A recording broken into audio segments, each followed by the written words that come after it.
স্বাধীনতা যুদ্ধে ঠিক কেমন ছিল ৭১ সাল, এটি এখন যারা বিশ্ববিদ্যালয়ের ছাত্র, কলেজের ছাত্র, তাদের তো জন্ম হয় নাই তখনও। সেই জন্য তারা অনুধাবন করতে পারে না কত ত্যাগ তিতিক্ষার বিনিময়ে এই দেশটি স্বাধীন হয়েছে, কিভাবে মুক্তিযুদ্ধ হয়েছিল। গ্রামে গঞ্জে সাধারণ ছেলেরা একটা লুঙ্গি একটা গেঞ্জি পরে দৌড়ে এসে আমাদের কাছে এসে বলেছে, স্যার অস্ত্র দেন, যুদ্ধ করি। বাবা মাকে বলে আসেনি। ঘর বাড়ি, আত্মীয় স্বজন, পরিবার পরিজনের নিরাপদ আশ্রয় ছেড়ে তারা বিপদ সংকুল পথে পা বাড়িয়েছিল, জীবন উৎসর্গ করার জন্যে হন্যে হয়ে ছুটে এসেছিল আমাদের কাছে। আমরা এই দৃশ্য দেখতে পেয়েছি, সেজন্য নিজেদেরকে ভাগ্যবান মনে করি। এখন রাজনীতির অঙ্গনে একদল তরুণ যারা মুক্তিযুদ্ধ দেখেনি, তাদের মুখে একটা কথা স্লোগান শোনা যায়, বিদ্যমান যে সংবিধান ১৯৭২ সালে প্রণীত সংবিধান, একে ছুঁড়ে ফেলতে হবে। এটি তো আওয়ামী লীগের সংবিধান না। তারা জানেও না যে আওয়ামী লীগ স্বাধীনতাই চায় নাই। ২৫শে মার্চ মিলিটারি ক্র্যাকডাউনের অব্যবহিত আগে তাজউদ্দিন সাহেব টেপ রেকর্ডার নিয়ে তার নেতা শেখ মুজিবুর রহমানের কাছে গিয়ে বলেছেন যে টেপ রেকর্ডার নিয়ে এসেছি, আপনি স্বাধীনতার ঘোষণা দেন, বাংলাদেশকে স্বাধীন রাষ্ট্ররূপে ঘোষণা করুন। তিনি বললেন, না, আমি স্বাধীনতা ঘোষণা দিতে পারি না। তিনি অখণ্ড পাকিস্তানে বিশ্বাসী এবং তিনি বলেছেন, এই কারণেই বলেছেন যে আমি যদি আজকে স্বাধীনতা ঘোষণা করি তাহলে আমাকে বিচ্ছিন্নতাবাদী হিসাবে চিহ্নিত করা হবে, আমার বিচার করা হবে। ২৫শে মার্চেও তিনি চিন্তিত তাকে পাকিস্তান ভাঙার জন্য অভিযুক্ত করা হতে পারে, অথচ তার বলে এসেছে, তার দল বলে ৭ই মার্চে নাকি তিনি স্বাধীনতার ঘোষণা দিয়েছেন। কতখানি মিথ্যা সবর্ব।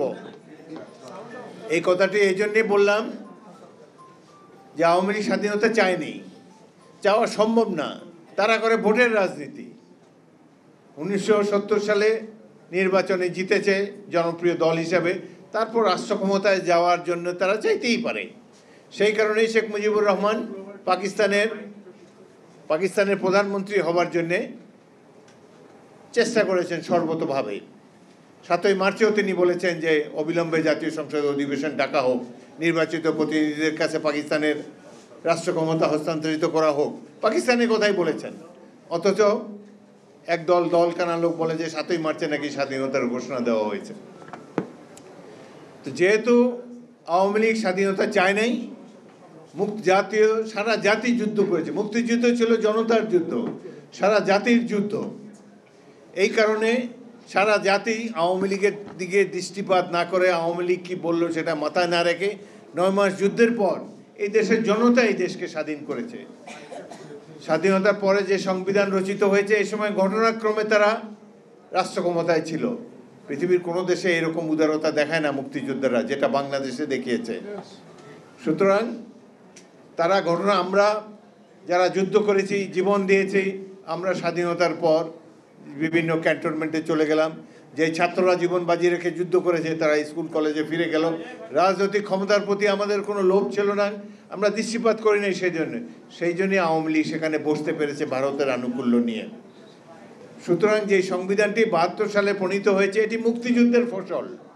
সাধারণ মানুষের আশা আকাঙ্ক্ষার প্রতিফলন সেখানে ঘটেছে। ঘটনাচক্রে আওয়ামী লীগ সেখানে ছিল, এটাকে আমি আওয়ামী লীগের সংবিধান মনে করি না। সুতরাং যেই সংবিধান এখনও বিদ্যমান, এই সংসদ প্রত্যেকটি রাজনৈতিক দল এসে সংশোধন করেছে। সংবিধান যে কোনো সময় যে কোনো দল সংখ্যাগরিষ্ঠতা থাকলে সেখানে সংশোধন করতে পারে। বর্তমান সরকার একটি জুলাই সনদ বিভিন্ন রাজনৈতিক দলে পাঠিয়েছে, আমাদের কাছেও পাঠিয়েছে। সেখানে আমরা অবাক বিস্ময়ে দেখলাম যে রাজনৈতিক দলের ঐক্যমত নিয়ে যেই সনদটি গৃহীত হবে সেটি নাকি সংবিধানের উপরে স্থান পাবে। এটি তো কখনো হতে পারে না। সারা পৃথিবীতে সংবিধান প্রণয়ন করে নির্বাচিত প্রতিনিধিরা। বাংলাদেশেও এটি হয়ে এসেছে, আগামী দিনেও ইনশাল্লাহ সেটি হবে। কোনো অনির্বাচিত ব্যক্তি দ্বারা সংবিধান সংশোধন হতে পারে না। আমরা একটি সুষ্ঠু নির্বাচন চাই। অন্তর্বর্তীকালীন সরকারের অধীনে আশা করি সুষ্ঠু নির্বাচন পাব। এবং সেখানে নির্বাচিত প্রতিনিধিরাই ঠিক করবে বাংলাদেশের সংবিধান কেমন হবে।